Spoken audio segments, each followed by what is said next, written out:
Thank you for joining us. Kicking off with our next panel, so looking at critical mineral projects supporting the energy transition domestically in the US.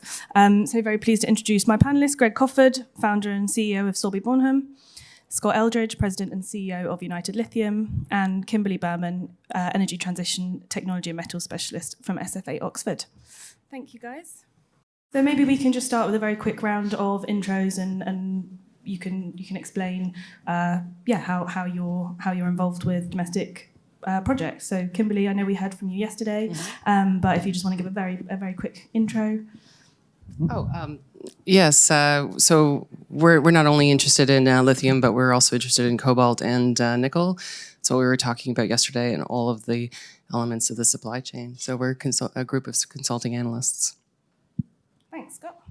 No, first of all, it's great to be here and appreciate the opportunity. I don't think I've spoken on a panel since before COVID, so it's great to get out and travel and meet people and attend these conferences, and the event's been very well run. So I'm Scott Eldridge. I'm president and CEO of United Lithium. We are a hard rock pegmatite lithium exploration company. We have 3 exploration projects in the US. In addition to that, we also have exploration projects in the European Union, in Sweden and Finland, and our goals are to discover resources which will eventually become development projects and hopefully mines to help feed the global energy transition that we're all trying to navigate through. Great, thank you. And Greg? I'm Greg Kofford, founder of Sorbie Bornholm. We're a family office out of London.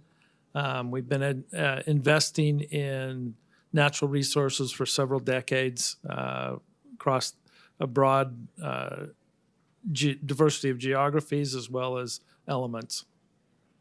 Great, thank you.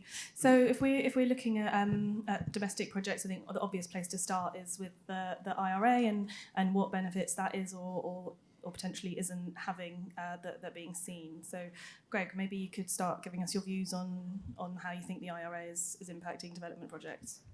Well, so far, most of the money that has been issued by the government has gone to processing, which, to use an analogy, if we were trying to build a factory to produce widgets, that's like putting all the money into figuring out how to come up with a new pallet wrap machine. You got to have the source of material first and then get to the processing. So the reality is the way that the Inflation Reduction Act is set up, it is going to be extremely difficult, if not impossible, to get $1 out of that down to an actual drill bit for a junior miner to find a new resource. And unfortunately, if you don't have the resource, then that makes the processing difficult unless you're going to try and cut off the processing that's going on in China.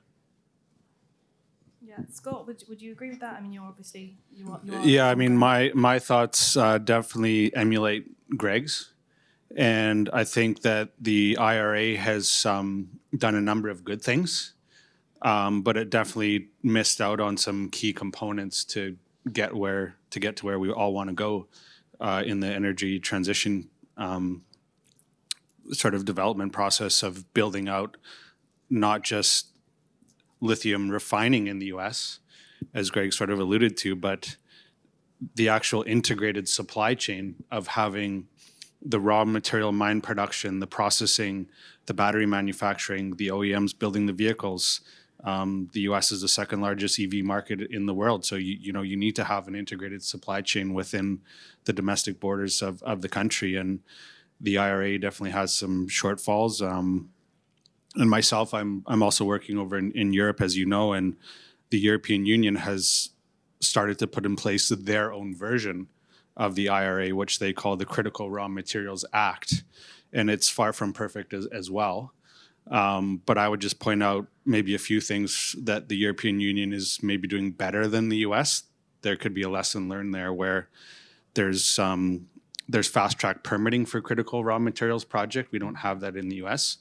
And also within the European Union, if you qualify, there's an overriding approval of projects, even if there's backlash from, say, NIMBYism, which is one of the questions upcoming here. So if you go through a court process, there's a predetermined path where you know that the project can be successful. Whereas in the U.S., you're going to this abyss of the permitting process, which is extremely challenging when it comes to planning and financing, and how do you move these projects forward as the explorer or the developer. So that's the way I see it. Thanks. Kimberly, anything to add? Just very quickly, I just also would like to add that, a lot of the IRA money is actually going to next generation battery technology. And while that's great, the core issue is that the battery system that's in place now is going to remain for at least the next decade. And once these cell lines and battery manufacturing lines are in place, it's very, very difficult to change them. So you can actually, a great analogy is just basically an building automobiles and how you have everything digitized and everybody stands at one place and puts a screw in, and all the weights and all the parameters around that vehicle is designed around the battery in an EV. So you have to think of the battery chemistry as being in place and only tweaks happening for the design life of the vehicle. So that means that there's not a lot of money in just building out that production technology. Like it's going on in Europe, it's going on in Germany, but it's not going on as much as in the US as what needs to be happening. Thanks. Scott, I think you just started to touch on it there, but the kind of permitting timelines and the challenges that you're seeing there, is there any improvement, or is that still a big barrier? Well, I'm speaking more behalf on a company that's an explorer right now, so we're not in the development phase. And the IRA is, from what I read, about $500 billion worth of potential equity, loans, and tax incentives spread over, say, the next 10 years. But I haven't seen a penny of that been spoken of for the exploration side of the business, and that's where I work, where we intend to drill on our U.S. projects come April with the hope of making a discovery and hopefully leading into a resource, which would transition us into the development phase, and only then could we be potentially eligible for some of that funding. So, I think the U.S. is behind the eight ball here. But that risk capital comes from investors. A lot of them are attending this conference here, where there's still that high risk reward for exploration, where you can hopefully make it a discovery. Two examples of funding that I've seen recently would be Piedmont Lithium. Next year, I believe they're going to start construction of the Tennessee Lithium project, which is a vertically integrated hard rock pegmatite project with a hydroxide plant, and they got $142 million of grant money. And then indirectly, I guess, through the IRA, Thacker Pass got a $650 million equity funding through GM. So you're seeing these higher price tag, big project checks being written. But again, as we've all said here, these are for development stage projects that have already gone through that high risk exploration phase. And that is sort of yet to be addressed by the IRA. We would certainly hope there would be improvements coming. But going back to the grassroots of the business, we'll be applying for exploration permits in South Dakota and Colorado. They're both past producing pegmatite districts.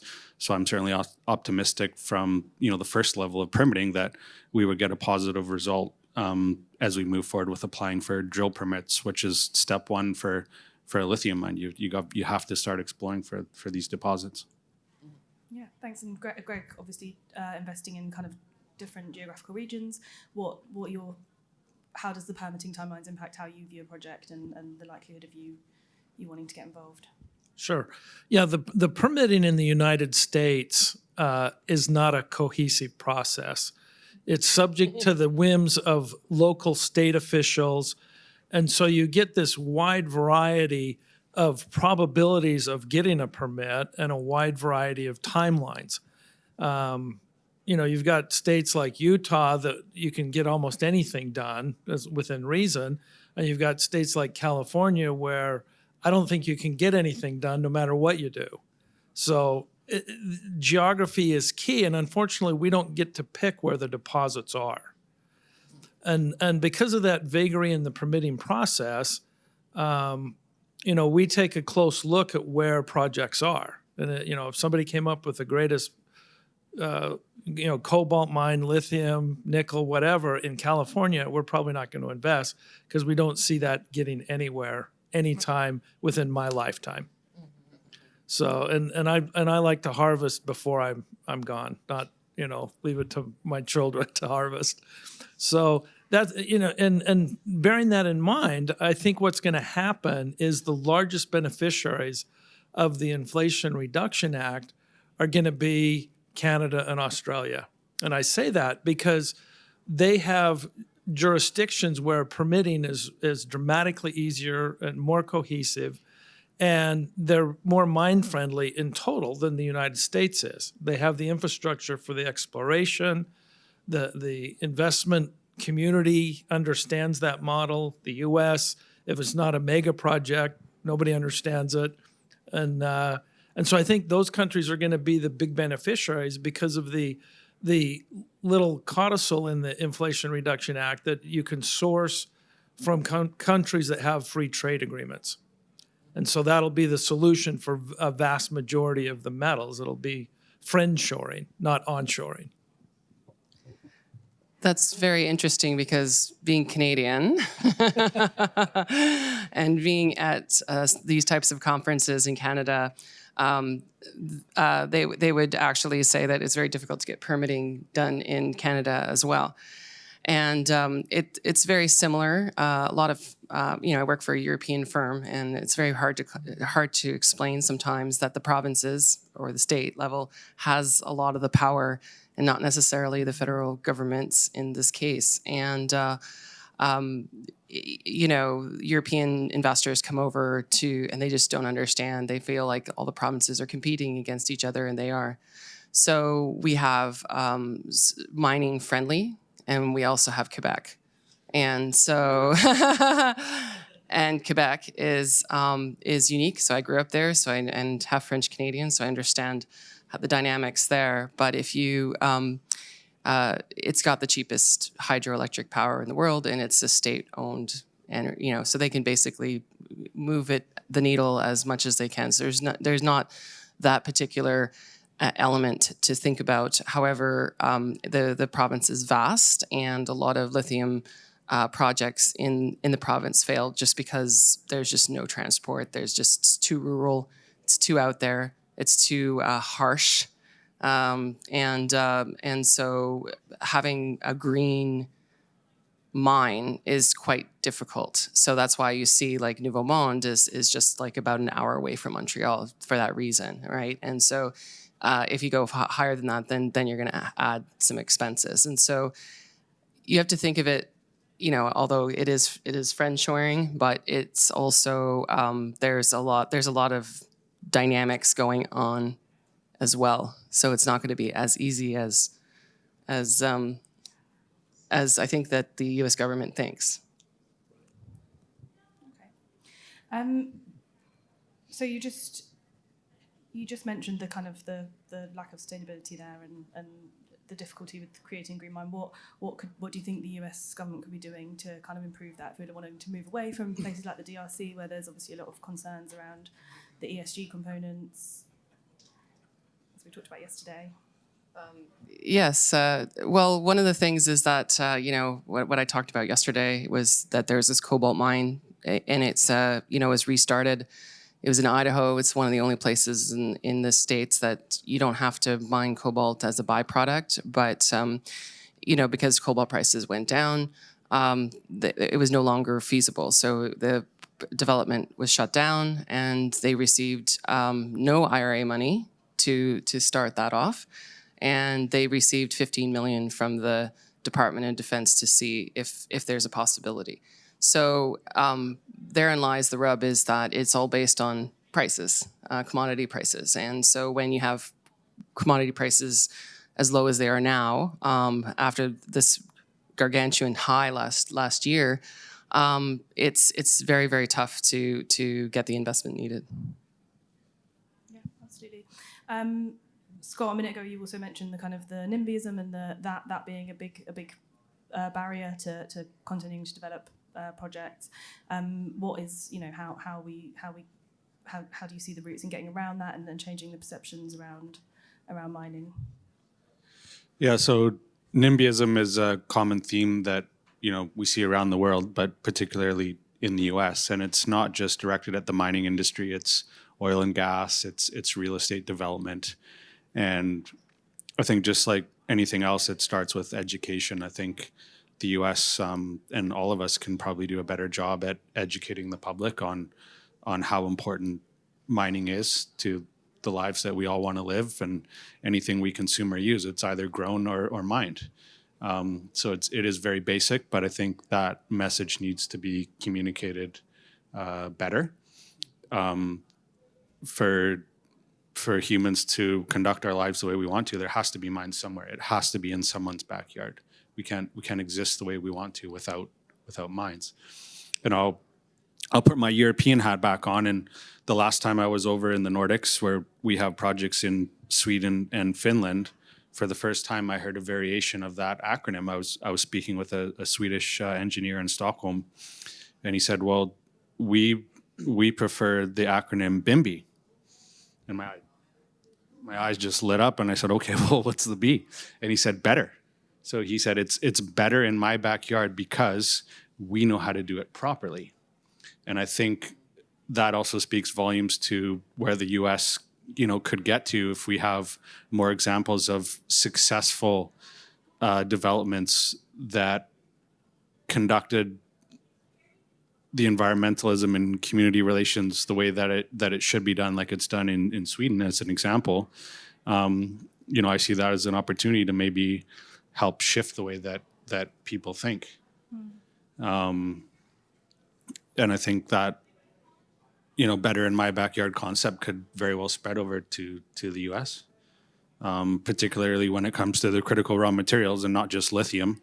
Nickel, copper, cobalt was mentioned as well. The integrated regional supply chains are very, very important, where we don't all want to be reliant on China for these refined products, and to transition away from that dependence, we have to have mining in our backyards. Not every project will get approved. There's certain projects that are in certain maybe environmental areas where they're maybe beside a lake or in a national park. Of course, not every project should go through, but I think we just have to be a little more positive and educate people more and understand that we need mining. There's no question about it.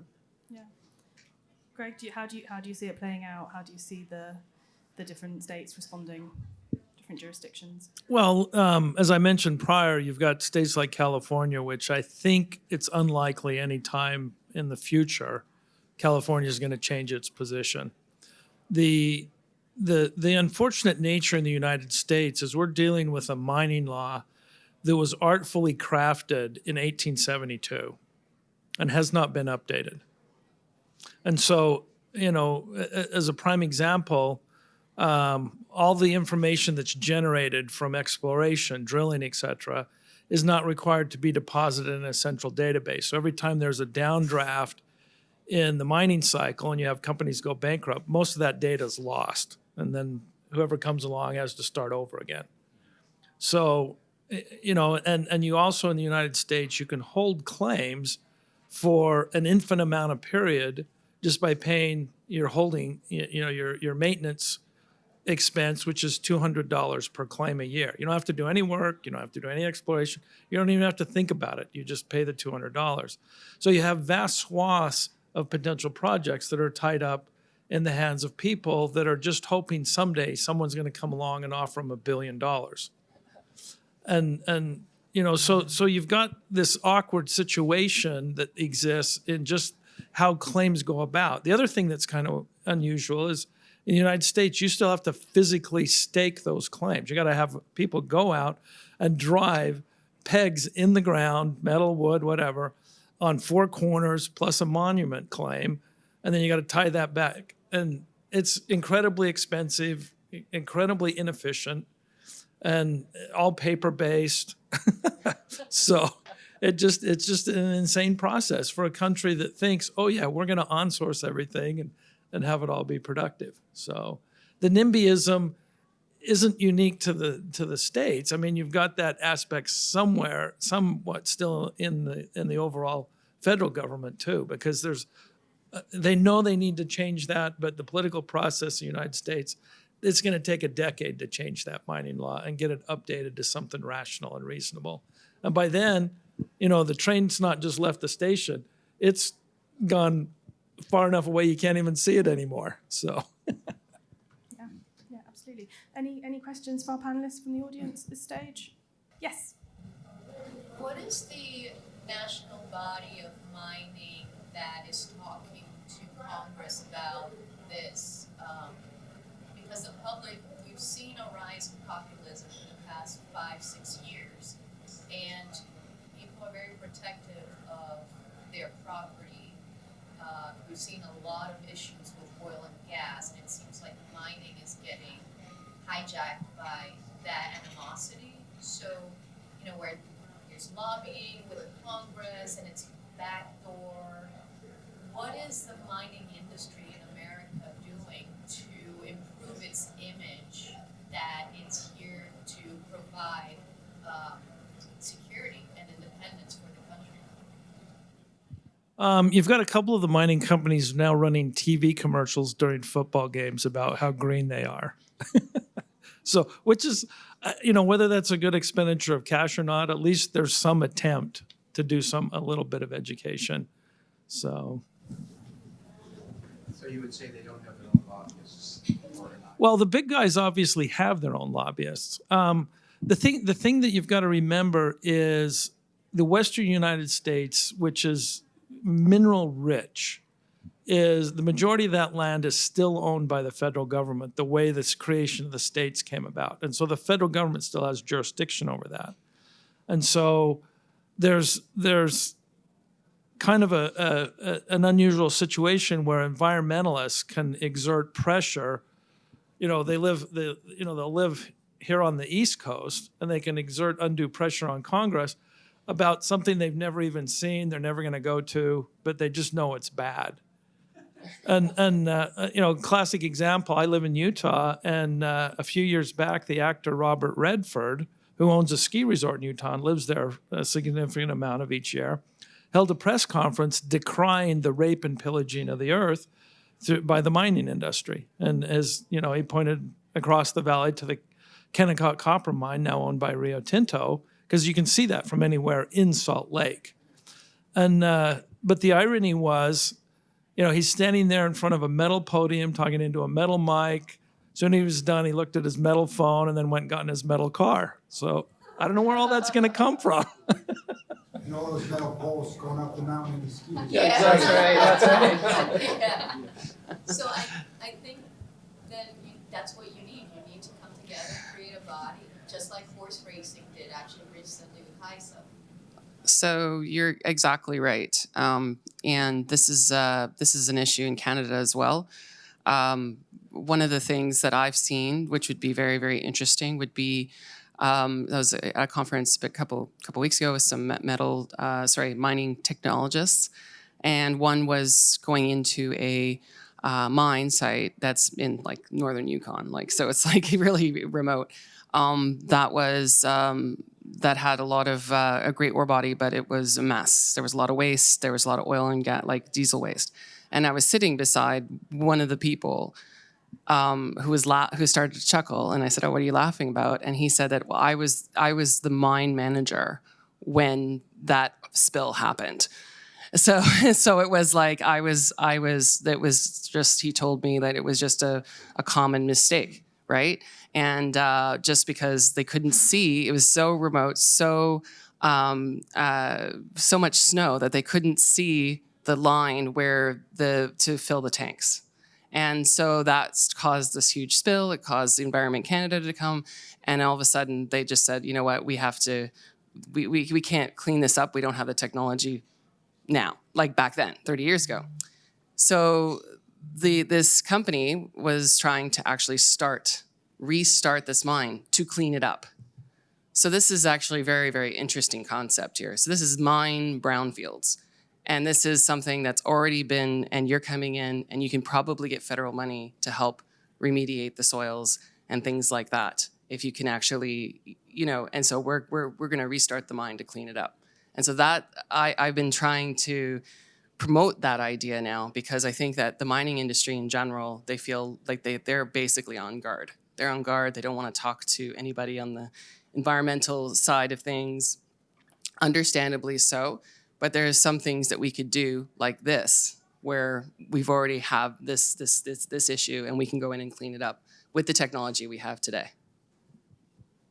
Thank you. Scott, do you see the kind of likelihood of the industry banding together from your side of the fence and kind of putting this lobbying forth that needs to happen to make the changes? Yeah, like I said before, I'm more on the exploration side of the business, so I don't claim to be an expert on that topic, but I think it would certainly make sense for the development stage companies and the producers to come together. And I know that companies have their individual lobbyists that are on the payroll, and they help in Washington to help permitting move forward, but I'm not familiar with any sort of industry-specific groups that are working jointly. A lot of the development companies see the other development companies as competition. We're all competing for capital in a certain sense, although we're all also trying to row the boat in the same direction. But probably just more collaboration would be helpful. Yeah, absolutely. Any more questions? Don't you need the help of some kind of organization like this to fight off the BLM when you want to go drill on their property that takes a year and a half to get your permit? We're not fighting them off yet. yet to be determined. But there are no mining projects. There's only permitting projects. And yes. The fact that guys talk about how they can drill in the Yukon faster than they can in Nevada makes interesting comments about a government that wants all this stuff to happen. They kind of don't want it to happen here. Here they want it to happen way over there or something. Yeah, well, that's been the common theme of the chat here, is that it has to happen somewhere. But I'll keep you appraised on how things go in South Dakota in particular. But there is a lot of preparatory work that goes into just applying for that first drill permit. But we're pretty excited about the Black Hills, which is a past producing pegmatite district that has a history going back to the 1880s. So I would consider it a very mining friendly part of the US. There's a very small population in South Dakota, so I'm fairly optimistic that we can get our drill permits and start drilling there and hopefully make a discovery. Our goal would be to drill there in April, so we only have a few months to hopefully get those permits sorted out, but fingers crossed. Yeah, thank you. I think that one of the things that has to be understood and has to be said to policymakers is that it's best that everything's local. So it's you have the mine is locally sourced, and it's better to have the precursor and the cathode materials on site. It's also better to have the recycling on site, because a lot of the mining techniques are used in recycling. So it's best to have, like in Quebec, they have Battery Valley. In Tennessee is going to be the new Battery Valley, Kentucky, Tennessee. And this is very, very interesting development. So it's almost like the individual states understand and provinces understand this, whereas the federal government does not. Governments. So how do you fend off what happens to follow that? Get it approved by the state over and over again, but then it's shut down. Pretty much. Yeah. All right. Well, I think we're just about out of time. Thank you very much to our panelists, and yeah, thanks for a great discussion.